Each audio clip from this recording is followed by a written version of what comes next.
A little bit of salt makes everything better, right?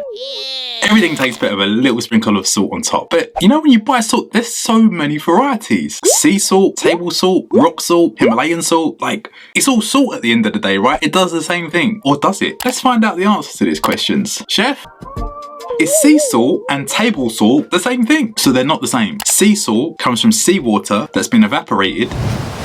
And what you have left behind are these sea salt flakes. They have a little bit of nutrients in them. Table salt comes from salt mines, like big rocks of salt that have generated over time. They just take the big rocks of salt and they break them up. And that's why you usually find it in a really fine ground form, because that's big rock that's just been broken down. Table salt usually comes with the addition of iodine these days, because we need to have a little bit of that in our diets. Why is pink Himalayan salt pink? And is it better for me? Because that's what I heard. Pink Himalayan salt is a rock salt that comes from Pakistan. You find it in the foothills of the Himalayas. Now, what gives it that pink color is the minerals that are in the salt. There is a little bit of calcium, a little bit of iron in that salt. Not really enough that it's any more superior to any other salt. Like, it's not going to make a massive difference in your everyday life to eat a lot of salt. You have to exercise caution with that salt, just as you would with any other salt. What does salt do to the body? I heard it's not good for you. The main ingredient in salt is sodium, and the human body needs a small amount of sodium to help with nerve impulses, to help maintain hydration in the body. It's how your muscles contract and relax. Like, when you go to hospital, the first thing they always give you is that trip, right? The saline solution. It's essentially water with a little bit of salt in it. It is important to the body. We need it to function daily, but it's very important that we don't have too much of it. It's a fine balance, and our bodies are amazing at regulating how much we need. Only amazing if we don't put too much in. It's very key that we look at the food that we're eating, especially foods that are pre-made, so we know how much salt is in there. The daily value we should be having is less than 2.3 milligrams per day. Check on the back of food packaging exactly how much salt is in that food. Then you'll have an idea of how much salt you're getting, because high levels of sodium is not good. It leads to heart attacks, high blood pressure. You want to avoid that stuff. Keep a close eye on the amount of salt and sodium that is in the food that you're eating. What is kosher salt? I hear it all the time in recipes. Kosher salt is a salt that doesn't have iodine like table salt does. And kosher salt is designed to draw the liquids out of the meat without the meat taking on too much salt. So the rocks are bigger. So it draws out the moisture, and then you can kind of rinse the meat, and it's taking some of the moisture out the meat. It's a process known as koshering. It's great for salting meat before you want to cook it. Should I salt my meat before or after cooking? Salting is the secret to cooking meat really well. So if you're cooking red meat and it's something that you're going to slow cook, you want to start the process of salting it the day before, but you need like a rock salt. You want this kosher salt, you know, it's like big rocks, because what you want it to do is you want it to start to break down the meat so that when you cook it, it's much more tender, but you don't want it to take on a lot of salty flavor. So table salt is not good for this. Same with like your leaner meats like chicken, turkey. The secret to amazing chicken is a brine, and a brine is just a solution of salt and sugar that you can flavor with anything you want, because what happens is the meat absorbs a little bit of that brine and the flavor. It locks in a lot of moisture, and honestly, it'll be the best chicken that you ever cook. Always brine your chicken before you cook it. Any other tip, chef? Because this is